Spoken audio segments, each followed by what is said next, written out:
সদ্যঘোষিত high school শিক্ষান্ত পৰীক্ষাত জুয়ে পুৰা সোণৰ দৰে জিলিকি উঠিছে গোলাঘাট জিলাৰ ঢেকিয়ালৰ কুমাৰ গাঁৱৰ এগৰাকী অতি দৰিদ্ৰ মেধাৱী ছাত্ৰ নাম প্ৰণৱজ্যোতি দত্ত। মই প্ৰণৱজ্যোতি দত্তৰ বাসগৃহত এই মুহূৰ্তত উপস্থিত আছোঁ আৰু এয়া হৈছে প্ৰণৱজ্যোতি দত্ত, অতি দৰিদ্ৰ মেধাৱী ছাত্ৰ আৰু ঢেকিয়াল উচ্চতৰ মাধ্যমিক বিদ্যালয়ৰ পৰা স্কুল শিক্ষান্ত পৰীক্ষাত সুখ্যাতিৰে উত্তীৰ্ণ হৈছে আৰু এই খবৰ বিয়পি পৰাৰ লগে লগেই সমগ্ৰ অঞ্চলজুৰি ইতিমধ্যে আনন্দত আত্মহাৰা হৈ পৰিছে আৰু বিভিন্নজন আহিছে আৰু প্ৰণৱজ্যোতি দত্তক শুভেচ্ছা জ্ঞাপন কৰিছে আৰু এই মুহূৰ্তত প্ৰণৱজ্যোতি দত্ত মোৰ লগত আছে, মই কথা পাতিবলৈ চেষ্টা কৰিম। মই প্ৰথমতে নিউজ লাইভৰ তৰফৰ পৰা শুভেচ্ছা জনাইছোঁ। অনুভৱ কেনেকুৱা? ভাল লাগিছে বহুত। আগৰ পৰাই সেই প্ৰস্তুতি চলাই আহিছিলোঁ, বাইদেউহঁতে বহুত সহায় কৰিছিলে, মা দেউতাও সহায় কৰিছিলে পঢ়াত। বহুত ভাল লাগিছে।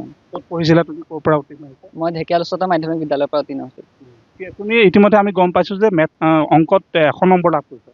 হয়, আৰু অন্যান্য বিষয়সমূহত কিমান?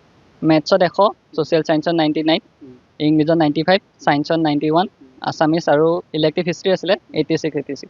যথেষ্ট কষ্ট কৰি সৰুৰে পৰা পঢ়া হৈছিল। হয়। পিতৃয়ে ইতিমধ্যে দৈনিক হাজিৰা কৰে, অতি দৰিদ্ৰ।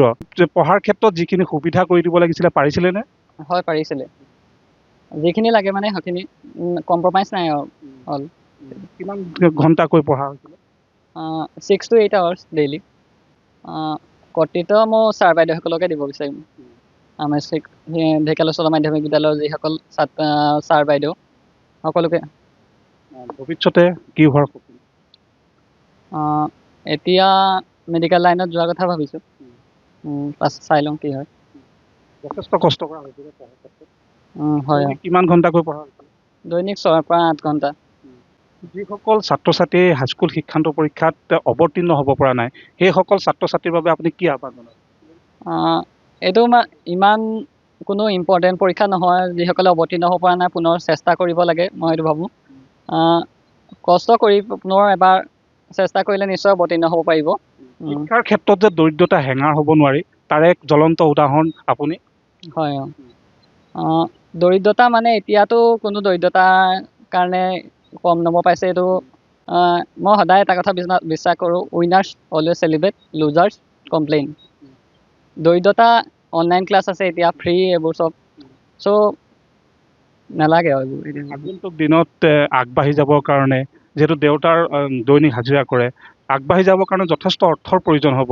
অসম চৰকাৰৰ মুখ্যমন্ত্ৰী বা সহৃদয়বান লোকৰ পৰা কিবা সহায়ৰ আহ্বান কৰিব নেকি? হয়, নতুন নতুন আঁচনি আনিব লাগে আৰু মেধাৱী ছাত্ৰ, দৰিদ্ৰ যিসকল ছাত্ৰ ছাত্ৰী সেইসকলক আগবঢ়াই নিবৰ বাবে। আনিছে, চৰকাৰে বহুতখিনি কাম কৰিছে বাৰু, বহুত ভাল ভাল আঁচনি আনিছে, এনেদৰে সহায় কৰি দিব লাগিব। নিশ্চিতভাৱে মই প্ৰণৱজ্যোতি দত্তৰ পৰা প্ৰতিক্ৰিয়া ল'বৰ বাবে চেষ্টা কৰিলোঁ। গৌৰৱময় পিতৃ আছে, মই আপোনাৰ ওচৰলৈ আহিছোঁ দাদা। অতি কষ্টৰে আপুনি পঢ়ুৱাইছিলে, কিমান ঘণ্টাকৈ তেওঁ পঢ়িছিলে আৰু এই ৰিজাল্ট লাভ কৰি কেনেকুৱা, আপোনালোকৰ মনত কেনেকুৱা আনন্দৰ ভৰি পৰিছে? হয়, মই প্ৰথমতে নিউজ লাইভৰ সমূহ পৰিয়াললৈ মই ধন্যবাদ জনাইছোঁ। গতিকে আমাৰ যি পুত্ৰক মই পঢ়িবলৈ যিখিনি টকা পইচাৰ অভাৱ হ'লেও যোগাৰ কৰি দিছোঁ, তাৰ উপৰিও আমাৰ ল'ৰাক মানে মই পঢ়িবলৈ ক'ব নালাগে, পঢ়িবলৈ কিতাপ সামৰ বুলিহে ক'ব লাগে। গতিকে সি নিজৰ কষ্টত পঢ়িছে, আমি তাক 1 to all মানে এটাও এডভাইচ দিব লগীয়া যথেষ্ট কষ্ট কৰিছোঁ। গতিকে সি যিধৰণে মানে পঢ়িছে, সেইধৰণে আজি ফল পাবলৈ সক্ষম হৈছিলেনে? আশা কৰিছিলোঁ। মই ইয়াতকৈও বেছি আশা কৰিছিলোঁ, অন্ততঃ 95% মান পাব বুলি ভাবিছিলোঁ। বিশেষকৈ পৰীক্ষাত মানে তাৰ অসুখ হ'ল। আগবাঢ়ি যাবৰ কাৰণে যথেষ্ট অৰ্থৰ প্ৰয়োজন। হয়, যথেষ্ট অৰ্থৰ প্ৰয়োজন হ'ব।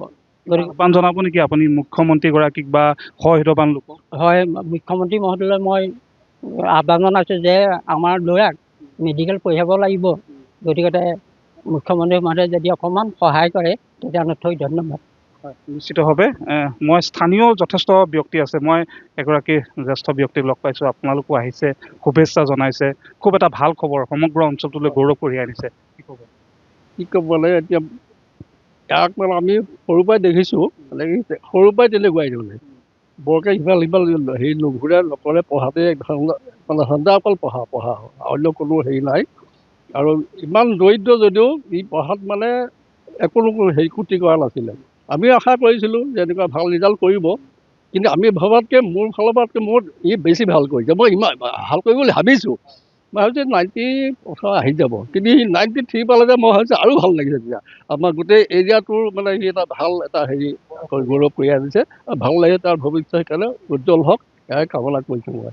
এগৰাকী স্থানীয় যুৱক আছে, কি ক'ব? এইটো আমাৰ গাঁওখনৰ কাৰণে খুব মানে গৌৰৱৰ বিষয় হয়। আপোনালোকে নিশ্চয় দেখিছে তেখেতে পিতৃ মাতৃয়ে বা তেখেতে খুব কষ্টৰ কৰি পঢ়া শুনা কৰিছে আৰু এটা ভাল ৰিজাল্ট পাবলৈ সক্ষম হৈছে। তেখেতৰ যদি গোটেই মাৰ্কশ্বিটটো চাই প্ৰায় গোটেইকেইটা বিষয়কেইটা আপুনি চাওঁ, মেথছত 100 ভিতৰত 100 পাইছে, ঠিক সেইদৰে ইংৰাজীটো 95 নম্বৰ পাইছে, ঠিক সেইদৰে ছ'চিয়েলত 99 পাইছে, 1 নম্বৰ থকা তাতো হাইষ্ট নম্বৰ পালেহেঁতেন, ঠিক সেইদৰে ছায়েন্সতো 91 পাইছে। গতিকে এইকেইটা দিশত চাবলৈ গ'লে তেখেত যথেষ্ট মেধাৱী। গতিকে আমি আশা কৰোঁ যে হৃদয়ৱান লোক বা হওক চৰকাৰে আগন্তুক তেখেতৰ যি শিক্ষাগতা জীৱন হয় সেই জীৱনত যাতে সহায় সহযোগ কৰে। আৰু এইগৰাকী প্ৰণৱজ্যোতি দত্ত অতি দৰিদ্ৰ পৰিয়ালৰ ছাত্ৰ, আৰু এই দৰিদ্ৰ পৰিয়ালৰ ছাত্ৰ প্ৰণৱজ্যোতি দত্তৰ এই সফলতাত সকলোৱে আনন্দ প্ৰকাশ কৰা পৰিলক্ষিত হৈছে।